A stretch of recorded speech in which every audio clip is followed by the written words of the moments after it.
Bem, pessoal, os egípcios antigos, eles eram um povo extremamente religioso, né?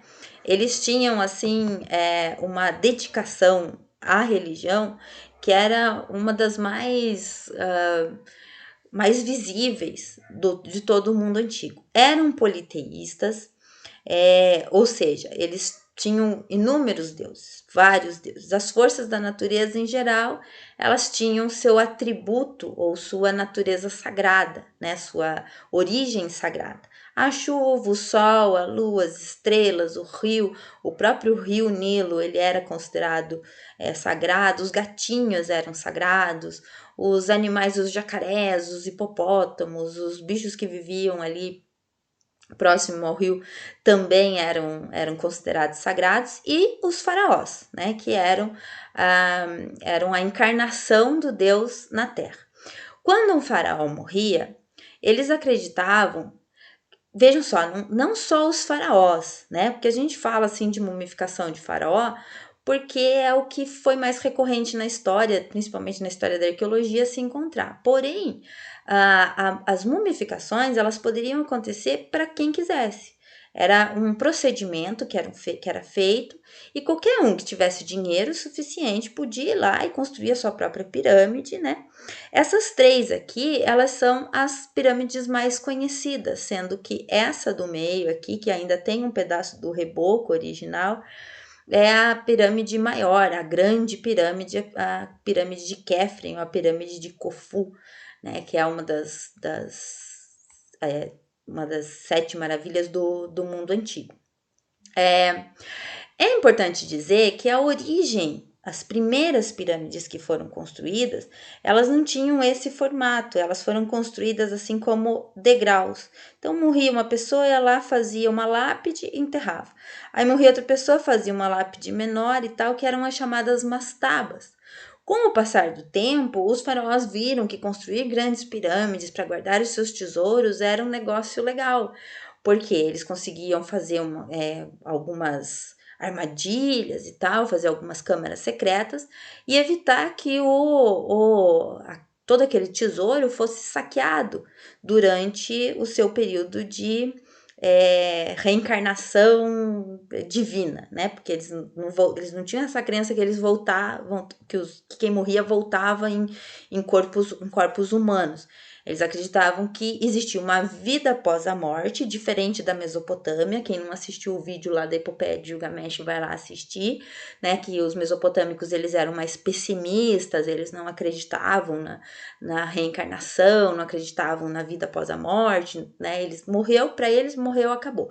Para os egípcios antigos, não, eles acreditavam que os faraós, porque já era uma reencarnação das divindades, já era o próprio Deus na Terra, eles acreditavam então que ao morrer a pessoa ia para o mundo de Osíris, lá para o mundo dos deuses, com o panteão de deuses que eles acreditavam existir. Vejam, as pirâmides do Egito, elas ainda são grandes incógnitas. Esses dias eu vi um documentário que eles encontraram uma nova passagem dentro da Esfinge, que é aquela figura de cabeça humana e corpo de leão. Parece que encontraram uma entrada na orelha da esfinge, lá estavam pesquisando, né? Então, como são grandes construções, enormes construções, a gente sabe assim o que a arqueologia já conseguiu descobrir. Não é tudo, né? Relativamente tudo que se tem até os dias de hoje é mais ou menos isso. Esse aqui é o esquema da grande pirâmide, aquela que ainda tem um pedaço de reboco aqui do meio. Então tem uma entrada principal aqui que leva para um poço, uma câmara subterrânea e vários compartimentos internos aqui, né? Uma coisa interessante é que nunca se descobriu uma múmia dentro da pirâmide. Então, embora se fale assim muito que as pirâmides elas eram sarcófagos, eram tumbas, eram túmulos dos reis, os reis, os faraós, eles foram encontrados numa região chamada Vale dos Reis, que é onde tem a maior quantidade de múmias que foram encontradas pela arqueologia. Então, esse aqui é um esquema, vamos ver por dentro. Isso aqui são fotos que eu tirei da internet, são fotos atuais, porque hoje, né, você pode entrar nas pirâmides, são museus, verdadeiros museus, né? Então, aqui, eu não sei quem é esse moço aqui, até vou cobrir a cara dele, porque eu peguei na internet essa imagem. Mas, assim, é aquela entradinha que vocês viram nesse esqueminha aqui.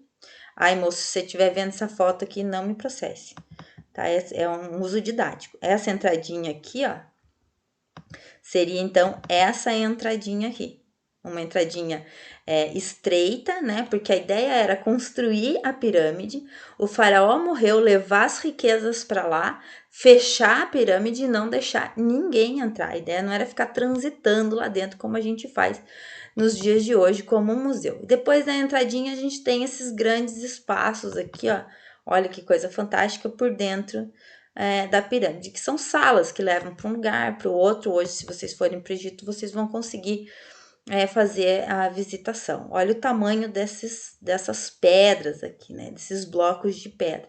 Uma coisa que intriga os cientistas até os dias de hoje é que a região do Egito não é uma região montanhosa que tenha pedra disponível, né? Então, da onde que eles trouxeram essas pedras? Daí que vem aquelas teorias, que foram os ETs, que não pode ter sido construído por seres humanos. Isso é uma bobagem, não acreditem nisso. Foram os egípcios realmente.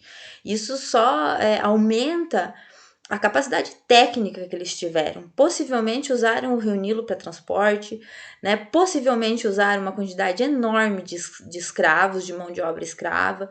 Muitos desses escravos são, sim, os hebreus que estiveram cativos no Egito durante 400 anos, né? Então, assim, dizer que foram ETs, não, eles não podiam construir essas pirâmides sozinho e tal, é meio que desconsiderar a história africana, né, do Egito. É dizer assim, porque eles são africanos, porque eles são egípcios, então eles não poderiam fazer isso, eles eram muito burrinhos para fazer isso, né? Isso é uma forma de atualização dos preconceitos que a gente tem em relação ao continente africano e às suas grandes civilizações que lá viveram. Vejam, essa imagem aqui é um dos lugares que foram encontradas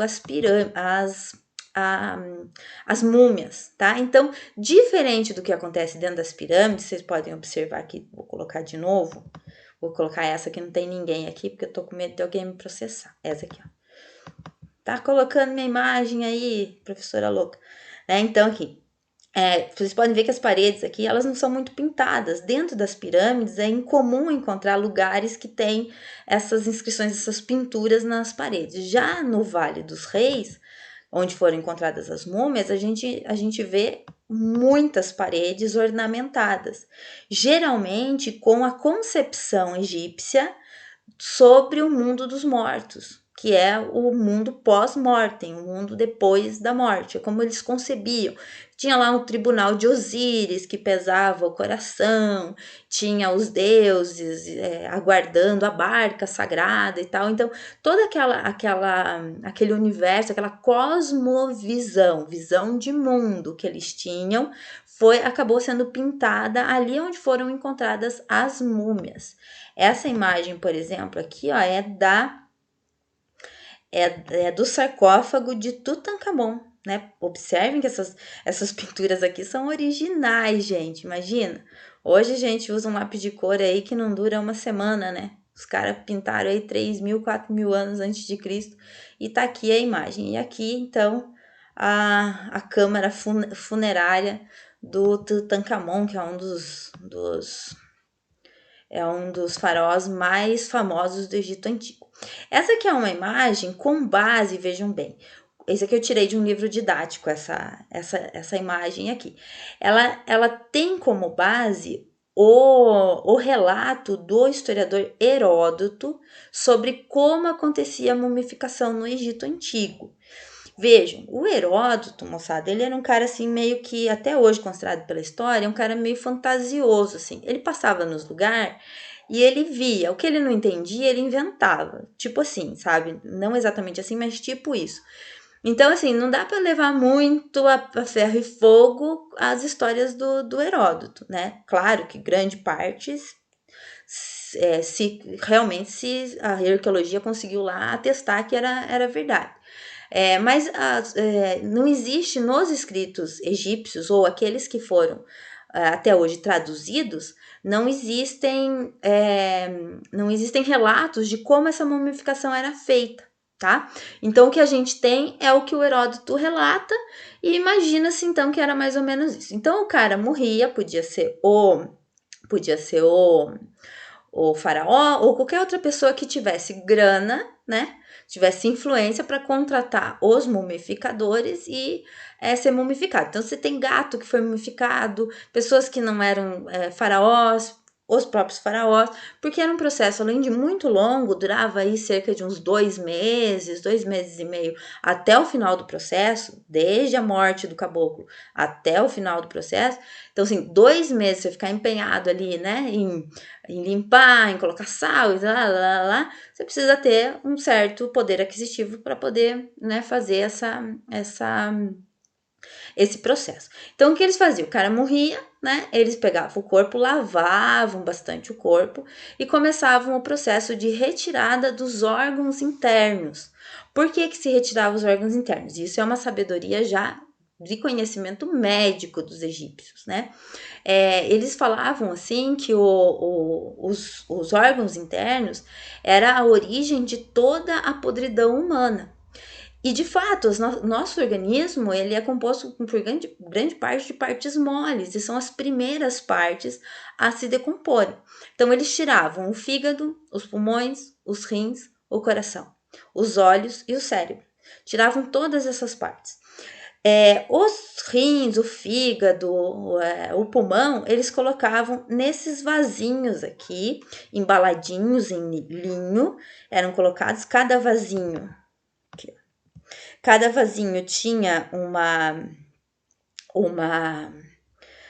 tampa em forma de águia, chacal, forma de macaco, porque tinha uma representação lá religiosa para cada uma delas. Os olhos, os globos oculares eram retirados e no lugar eram colocados moedas, porque eles acreditavam que a alma do morto ia passar pelo barco sagrado em direção ao tribunal de Osíris, que era como se fosse, assim, para a cultura cristã, como se fosse o paraíso, sei lá, o encontro com Deus, né? Só que para eles eram vários deuses e o Osíris era um deles. Então eles tinham que pagar o barqueiro, né? Mais ou menos que nem na tradição grega. Os gregos também colocavam moedas. Ou então ostras, colocavam ostras nos olhos. O cérebro, segundo Heródoto, era tirado todinho pelo nariz. Então eles enfiavam aqui um garfão bem comprido nas narinas, né?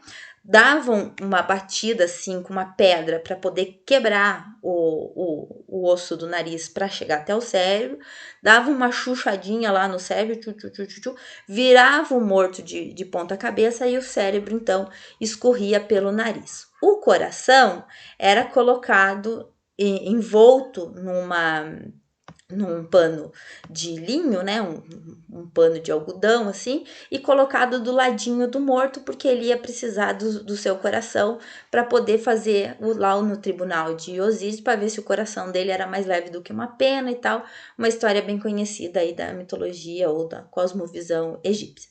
Depois disso, eles colocavam vários cheiros, incenso, mel, coisa arada para o corpo ficar cheiroso, e envolviam o corpo numa mistura de natrão, bicarbonato de sódio, sal para ressecar o morto. E depois começava o processo de enfaixar o corpo do morto, que era aqui, o processo de passar a faixa para o cara ficar realmente múmia, né, com linho. No meio sempre ficava o sacerdote funerário ali com essa cabeça de chacal, porque ele era o cara que ia ficar falando as orações e tal, porque era um rito religioso, a gente não pode esquecer disso. E no meio das faixas eram colocados amuletos mágicos, né, para garantir a boa vida do morto. Esse processo, então, durava cerca de 2 meses, assim, 60, 70 dias, mais ou menos. Na parte Na próxima parte desse vídeo, então, na terceira parte, vocês vão ver algumas múmias, tá? Que eu vou mostrar aqui para vocês como é que elas foram encontradas e tal. Então, são cenas meio fortes, assim, quem não quiser ver, fica dispensado dessa terceira parte do vídeo, tá bom?